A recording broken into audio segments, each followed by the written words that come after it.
শিক্ষার্থী বন্ধুরা, অনলাইন ক্লাসে তোমাদেরকে স্বাগত জানাচ্ছি। আমি বাবু অমৃত কুমার মিস্ত্রি। তো আমরা সরাসরি পাঠে যাব।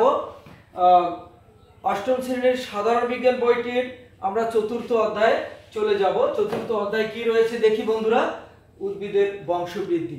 উদ্ভিদের বংশবৃদ্ধি এই অধ্যায়ে আমরা পার্ট 5 এবং 6-এর একটি পার্ট রয়েছে পরাগায়ন। তোমরা অবশ্যই বইটি খুলে এই পরাগায়নের অধ্যায় চলে যাও। পরাগায়ন বিষয়টা তোমরা একটু মিলিয়ে নেবে। তা আমরা দেখি পরাগায়ন সম্পর্কে তোমরা কি কিছু জানো? ষষ্ঠ এবং সপ্তম শ্রেণীতে অবশ্যই পরাগায়ন সম্পর্কে একটু তোমাদের ধারণা রয়েছে। আজকে আমরা বিস্তারিত জানবো। আজকের ক্লাসে তোমরা কি শিখতে পাবে? পরাগায়ন কাকে বলে, পরাগায়ন কত প্রকার, পরাগায়নের প্রয়োজনীয়তা কি, পরাগায়নের মাধ্যম কিভাবে পরাগায়ন হয়, এই সম্পর্কে বিস্তারিত জানবে। তো আমরা পাঠে চলে যাচ্ছি। বলতে পারো পরাগায়ন কাকে বলে বা পরাগায়ন কি, কিভাবে হয়, কিছু বলতে পারবে? আমরা দেখি আস্তে আস্তে সবই শিখে নেব। বলো তো। না, আমি বলে দেবো। আমি বলে দিচ্ছি যে স্ত্রী ফুলের এবং পুরুষ ফুলের এটা মিলন, একটা যার মাধ্যমে একটা উদ্ভিদের সৃষ্টি হয়। তো আমরা দেখি পুরুষ ফুলের ফুল রয়েছে দুটি। একটা হচ্ছে পুরুষ ফুল। পুরুষ ফুলের পরাগধানী হতে পরাগ রেণু যে প্রক্রিয়ায় অন্য একটা ফুলের একই জাতের স্ত্রী ফুলের গর্ভমুণ্ডে পতিত হয়। তা আমরা জানলাম এখানে পরাগ রেণু। পরাগ রেণু কোথায় থাকে? পরাগ রেণু পরাগধানীতে। পরাগধানী কোথায় থাকে? পুরুষ ফুলে। তাই পুরুষ ফুলের পরাগধানী হতে পরাগ রেণু যে প্রক্রিয়ায়, তাই না, একই ফুলে অথবা একই জাতের অন্য ফুলের, সেই ফুলটা কি স্ত্রী ফুলের গর্ভমুণ্ডে স্থানান্তরিত হয়। তাহলে গর্ভমুণ্ডে, বুঝতে পেরেছো? স্থানান্তরিত হওয়াকে আমরা পরাগায়ন বলবো। তো আরো একবার বলে দিচ্ছি, পুরুষ ফুলের পরাগধানী হতে পরাগ রেণু একই ফুল অথবা একই জাতের অন্য ফুলের কি ফুল? স্ত্রী ফুলের গর্ভমুণ্ডে স্থানান্তরিত হওয়ার প্রক্রিয়াকে বলা হয় পরাগায়ন। তো আমরা পরাগায়ন শিখে নিলাম। এবার দেখো পরাগায়ন কত প্রকার, আমরা সেটা দেখে নিই। পরাগায়ন কত প্রকার তোমরা বলতে পারবে? পারবে? চেষ্টা করো। আমি একটু তারপরে ব্ল্যাকবোর্ডে লিখে দিচ্ছি। পরাগায়ন 2 প্রকার। পরাগায়ন 2 প্রকার কি কি সেটা আমরা দেখে নিই। 1 স্বপরাগায়ন।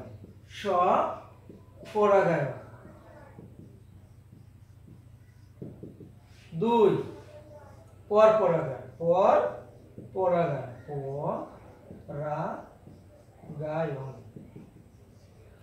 তো হোয়াইট বোর্ডে একটু লক্ষ্য করো। পরাগায়ন 2 প্রকার, স্বপরাগায়ন এবং পরপরাগায়ন। স্বপরাগায়ন কিভাবে হয় বা কাকে বলে এটা আমরা একটু প্র্যাকটিক্যালি যদি দেখে নিতে পারি।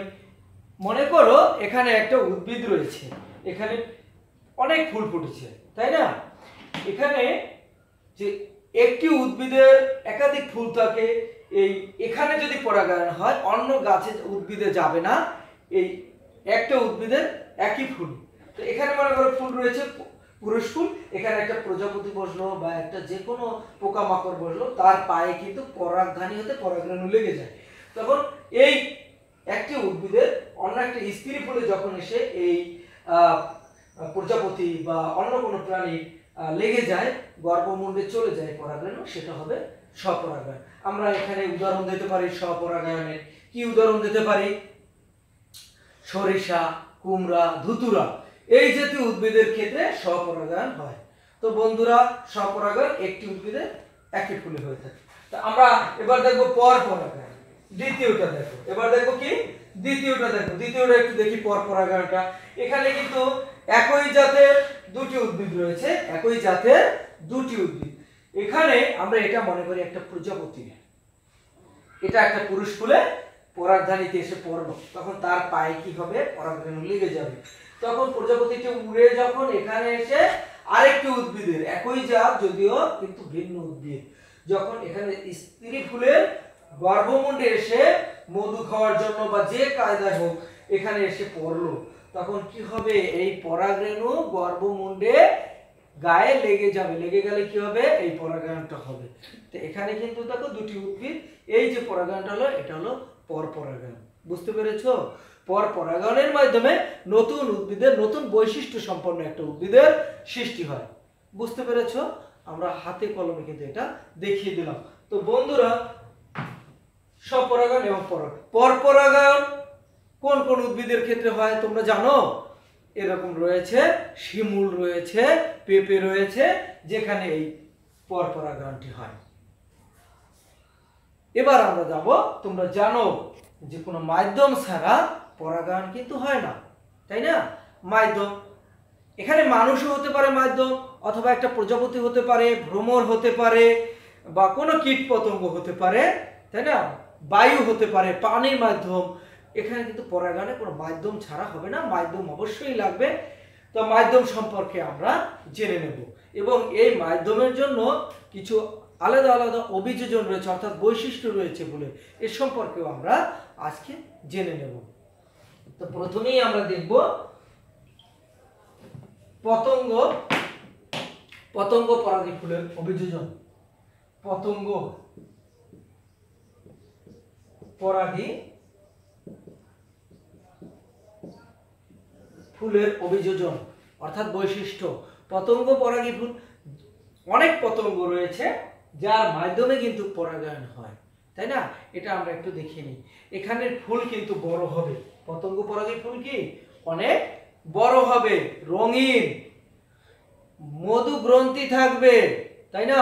তো আমরা একটু আবার জেনে, এখানে ফুলগুলো অনেক বড়, ফুলগুলো কি হবে, বড় হবে, রঙিন হবে, এবং এদের মধু গ্রন্থি থাকবে, যেখানে যার মাধ্যমে আকর্ষণে মধু খেতে এই পতঙ্গগুলো ছুটে যাবে।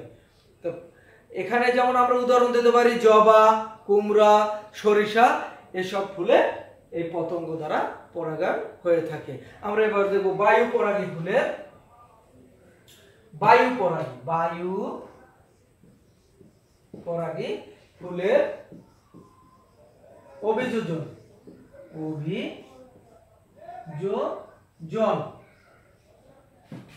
পতঙ্গ পরাগী ফুলের অভিযোজন।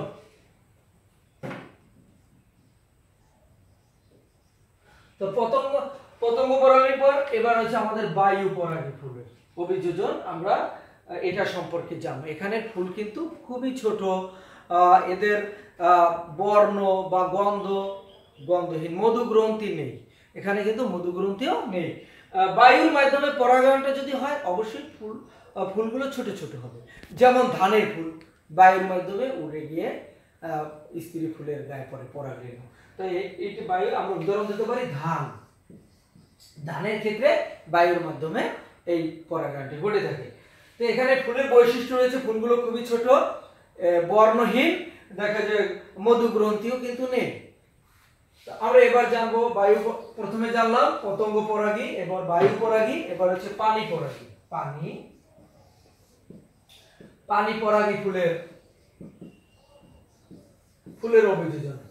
পানি পরাগী, পানির মাধ্যমে কিছু উদ্ভিদের পরাগায়ন হয়। এখানে কিন্তু তোমার পানিতে ভেসে স্ত্রী পুরুষ ফুলের পরাগরেণু তার গর্ভমুণ্ডে, স্ত্রী ফুলের গর্ভমুণ্ডে স্থানান্তরিত হয়। যেমন এর উদাহরণ রয়েছে পাতা শ্যাওলা। এখানেও কিন্তু এরা আকারে হালকা, এরা ক্ষুদ্র, অসংখ্য এক জায়গায় থাকে এবং পানিতে ভাসতে এদের পরাগায়ন হয়। যেমন পাতা শ্যাওলার ক্ষেত্রেও কিন্তু পানির মাধ্যমে অভিযোজনটা হয়, পরাগায়ন হয়। এবার আমরা জানবো প্রাণী পরাগী ফুলের অভিযোজন।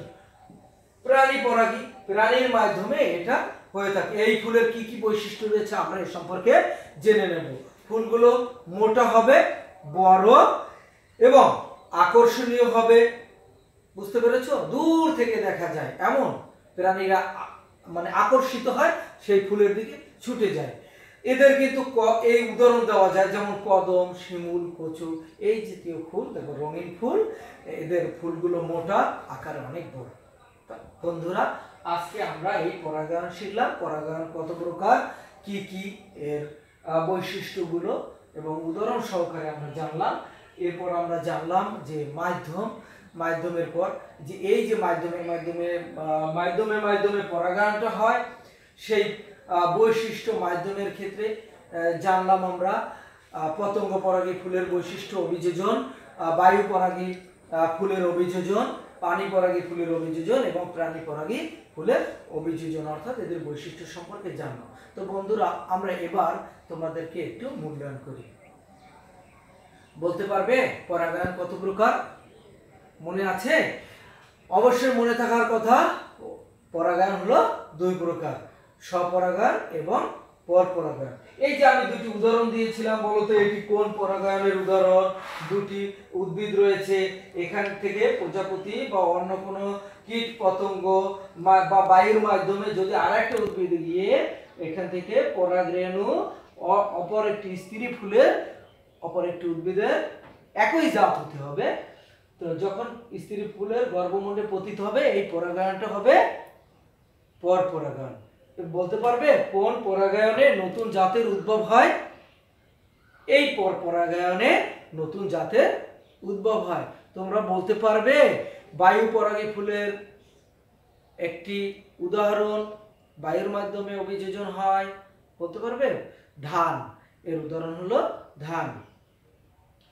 তো আজকের ক্লাস যদি ভালো লাগে তো পরবর্তী আমাদের অনলাইন ক্লাসগুলো তোমরা দেখবে, অন্যান্য স্যাররাও তোমাদের ক্লাস নেয়, সেই ক্লাসগুলোও দেখবে।